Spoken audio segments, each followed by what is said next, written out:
चार सदन में जाने की उनकी इच्छा थी शुरू से कि चारों सदन के हम सदस्य रहें। एक बात हम बताते हैं आपको, माननीय मुख्यमंत्री जी का जो व्यक्तित्व ऐसा है वो किसी दबाव का शिकार नहीं हो सकता। पूरे बिहार में कहीं अनुमंडल की घोषणा नहीं हुई है। जो सुशासन की सरकार पूरे बिहार में चल रही है, तो कहा है कि जब भी एक अनुमंडल की बात होगी तो सबसे पहला नंबर नीतीश बाबू के प्रति जो जनता के मन में प्रेम है, पारदर्शी तरीके से बिहार का विकास किया है और खासकर हमारे जैसे कार्यकर्ताओं को वो नाम से बुलाते थे। कहीं नालंदा के बाद अगर किसी जिले को सबसे ज़्यादा प्यार किया तो वो शेखपुरा था, लोग ऐसा कहते हैं। समृद्धि यात्रा के क्रम में मुख्यमंत्री नीतीश कुमार आज शेखपुरा पहुंचे। बरबीघा के सरबा गांव के मैदान में मुख्यमंत्री नीतीश कुमार का संवाद कार्यक्रम जो है आज आयोजित हुआ। दोनों उप मुख्यमंत्री सहित कई मंत्री भी इस कार्यक्रम में शामिल होने पहुंचे थे। हमारे साथ बातचीत करने के लिए जदयू के कद्दावर और भारी भरकम नेता अंजनी कुमार जी हैं। सबसे पहले तो स्वागत है आपका भी मुख्यमंत्री आज पहुंचे बरबीघा। बहुत बहुत धन्यवाद मगही चैनल को आपके माध्यम से कि आप इंटरव्यू ले रहे हैं, बहुत बहुत धन्यवाद जी। बोला जाए। मुख्यमंत्री पहुंचे बरबीघा शेखपुरा, क्या क्या दिए? माननीय मुख्यमंत्री जी के बारे में सबसे पहले बता दूं कि पिछले 20 सालों से जो सुशासन की सरकार पूरे बिहार में चल रही है, जिसमें सड़क के क्षेत्र में, लॉ एंड ऑर्डर के क्षेत्र में, सामाजिक सद्भाव के क्षेत्र में, आपसी विश्वास के क्षेत्र में, आपसी समझ के क्षेत्र में जो उनका नेतृत्व रहा, उसी की बदौलत आज पूरे भारत में बिहार एक विकसित राज्य के तौर पर स्थापित हो चुका है। चाहे इसका आर्थिक दर निकालिए, सामाजिक विकास दर निकालिए, जो भी भारत सरकार के द्वारा सर्वे होता है उसका देन आदरणीय मुख्यमंत्री जी को। बरबीघा का जो बात बोल रहे हैं, तो बरबीघा के इंफ्रास्ट्रक्चर में आप पॉलिटेक्निक कॉलेज यहाँ दिए पहले, और भी कई शैक्षणिक संस्थाओं का पुनरुद्धार किया गया। आज जहाँ कार्यक्रम था सरवा में, वो भी एक आदर्श जो प्रोजेक्ट विद्यालय बनाया गया, वो भी अपने आप में एक अनूठा विद्यालय है। इसके अलावे ज़िले में एक मेडिकल कॉलेज की भी घोषणा हो चुकी है सरकार के द्वारा। तो सेंट्रल स्कूल की भी घोषणा हो चुकी है, जो कि हाना है। इसके अलावे सड़कों का कोई भी ऐसा गांव अब नहीं बचा होगा बरबीघा में जहाँ की सड़क नहीं जा चुकी है। कोई भी ऐसा ग्रामीण क्षेत्र नहीं होगा जहाँ की सड़क नहीं जा चुकी होगी। कुछ मांग यहाँ की जायज़ है, जैसे कि अनुमंडल की मांग। बरबीघा में बहुत जमाने से अनुमंडल की मांग उठ रही है। मुख्यमंत्री ने खुद भी धन्यवाद यात्रा के क्रम में कहा था कि हम बनाएंगे, तो लेकिन उन्होंने एक लाइन और बोला था, आप उसको याद कीजिए। अगर धन्यवाद यात्रा का फुटेज होगा तो निकालिए आप। उन्होंने कहा था कि हमने एक कमेटी बना दी है पूरे बिहार में, नए अनुमंडल और प्रखंड और ज़िले के बनाने के लिए। वो रिपोर्ट देगी, और वो जब रिपोर्ट देगी और जब बनने लगेगा तो सबसे पहला नाम बरबीघा का होगा। तो आप गौर से देखिए कि नीतीश कुमार जी के कार्यकाल में 20 साल में पूरे बिहार में न कोई अनुमंडल बना नया, न कोई जिला बना। तो जब पूरे बिहार का ये एक टीम कमेटी बना दी गई, जब पूरे बिहार का ये नहीं हुआ, तो उसमें आप कैसे कह सकते हैं कि आप दूसरे जगह दिए, हमको नहीं दिए? बात सही है। जैसे 2 बच्चे हैं अगर आपके, तो आप एक बच्चा को मिठाई दीजिएगा, एक को नहीं दीजिएगा, ना दूसरा बच्चा बोलेगा आप उसको मिठाई क्यों दिए।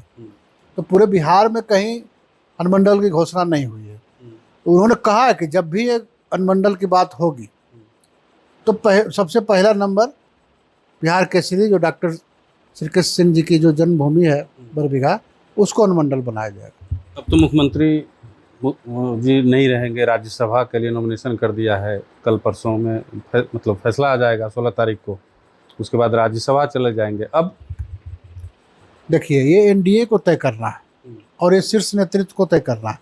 आदरणीय नरेंद्र मोदी जी, गृह मंत्री आदरणीय अमित शाह जी, हमारे बिहार के यशस्वी मुख्यमंत्री आदरणीय नीतीश कुमार जी, हमारे केंद्रीय मंत्री आदरणीय ललन बाबू, ये सब मिल के तय करेंगे कि बिहार में कौन सी व्यवस्था कायम होगी। अब तो जनता के बीच में रहते हैं, ज़मीन से जुड़े हुए हैं, जनता के बीच भी जाते होंगे। जनता में इसको लेकर के क्या है, माहौल कैसा है, जनता क्या कह रही है? देखिए, नीतीश बाबू के प्रति जो जनता के मन में प्रेम है, तो जनता कहीं भी, आज भी मीटिंग थी हम गौर कर रहे थे, सबों के दिलों में ये इच्छा है, क्योंकि उन्होंने जो काम किया है, जो पारदर्शी तरीके से बिहार का विकास किया है, और खासकर हमारे जैसे कार्यकर्ताओं को वो नाम से बुलाते थे, वो स्नेह वात्सल, जैसे आज भी जो उन्होंने स्नेह दिया हमको एयरपोर्ट हेलीपैड के पास में, तो वो कार्यकर्ता भी मिस करेंगे उनको।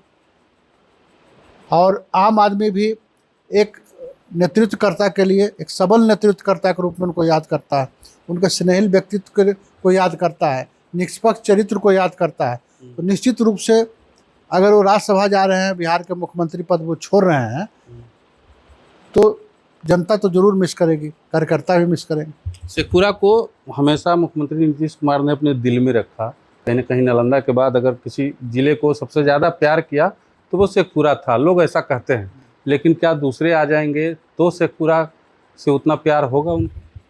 देखिए, शेखपुरा ऐतिहासिक भूमि रही है, जिला है, यहाँ बिहार के प्रथम मुख्यमंत्री जी जन्म लिए थे, तो इसका एक इतिहास रहेगा। क्योंकि जब भी ये इतिहास रहेगा, ये गणतांत्रिक इतिहास जिसको बोलते हैं, तो first chief minister of Bihar का नाम जरूर आएगा गजट में, कि डॉक्टर श्री कृष्ण सिंह जी बिहार के प्रथम मुख्यमंत्री थे, और उनका जन्म बरबीघा के माउर गाँव में हुआ था। ये आपको हिस्ट्री है। तो बरबीघा जो शेखपुरा जिला में पड़ता है, तो निश्चित रूप से कोई नेतृत्व करता हो जाए, शेखपुरा के प्रति उसका मान सम्मान रहेगा। माननीय मुख्यमंत्री जी चूँकि बगल के इलाके के थे, और उनका शुरू से जब वो समता पार्टी के काल से संघर्ष कर रहे थे, उस समय से उनको शेखपुरा जिला ने सपोर्ट किया, उनको आगे बढ़ने में कार्यकर्ताओं द्वारा, यहाँ के लोगों के द्वारा। तो व्यक्तिगत रूप से कई लोगों को यहाँ जानते थे, तो उनका थोड़ा ज़्यादा स्नेह रहता था। लेकिन कोई भी लोग बनेंगे तो शेखपुरा जिला का महत्व कम नहीं होगा सरकार की नज़र में। लोग ऐसा कह रहे हैं, मीडिया में भी कई तरह की चर्चाएं चली कि मुख्यमंत्री नीतीश कुमार को दबाव बना करके मुख्यमंत्री पद से हटाया जा रहा है। बीजेपी का मुख्यमंत्री बनेगा तो अब जदयू का उतना नहीं चल पाएगा जितना पहले चल रहा था, जदयू टूट जाएगी। देखिए, एक बात हम बताते हैं आपको, माननीय मुख्यमंत्री जी का जो व्यक्तित्व ऐसा है, वो किसी दबाव का शिकार नहीं हो सकता। उन पर किसी का दबाव नहीं चलता। आज तक उन्होंने जो सोचा है वो किया है, और ईश्वर का कृपा रहा उनके ऊपर में कि उनके निर्णयों को ईश्वर ने भी सराहा और उनके निर्णय सफल हुए।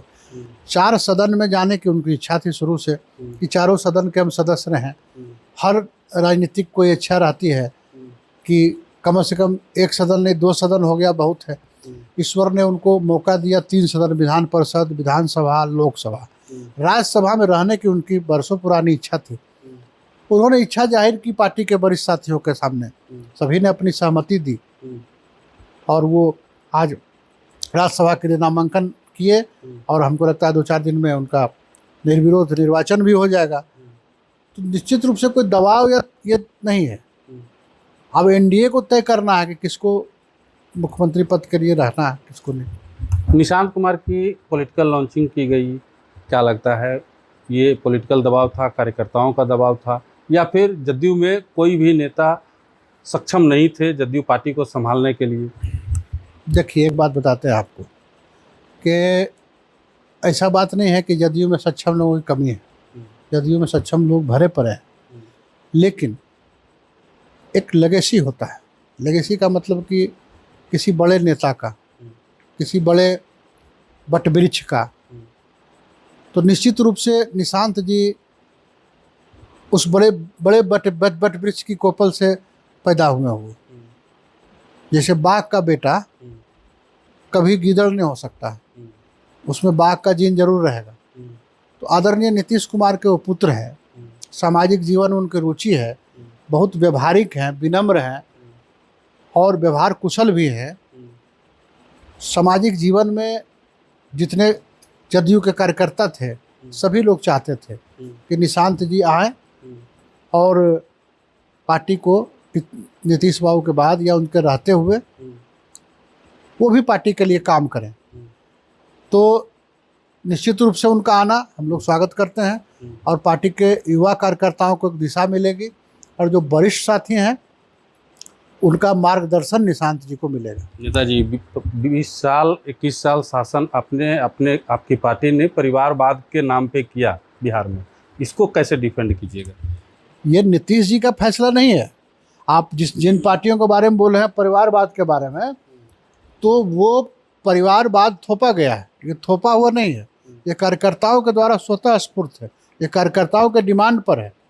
और ये नीतीश कुमार जी नहीं कहें कि हमारा बेटा जदयू के लिए काम करेगा, यार इसको कुछ बनाओ। ये कार्यकर्ताओं और विधायकों की इच्छा है कि निशांत जी पार्टी का नेतृत्व करें, पार्टी में लीड करें। निशांत भविष्य में नीतीश कुमार की जगह ले पाएंगे? बिल्कुल ले पाएंगे। मैं बताया कि सिंह का जो सावक होता है वो कभी वो जिन होता है, तो वो सिंह का सावक है, उसमें भी वही रफ्तार होगी, उसमें भी वही गुर्राहट होगी, वही हनक होगी। चलिए, बहुत बहुत धन्यवाद। अंजनी कुमार जी को सुन रहे थे आप, तमाम बातों का, तमाम सवालों का जवाब दिया है इन्होंने। आप क्या सोचते हैं कमेंट बॉक्स में ज़रूर बताइएगा। मिलते हैं अगले वीडियो में, बने रहिए हमारे साथ, देखते रहिए मगही न्यूज़। धन्यवाद।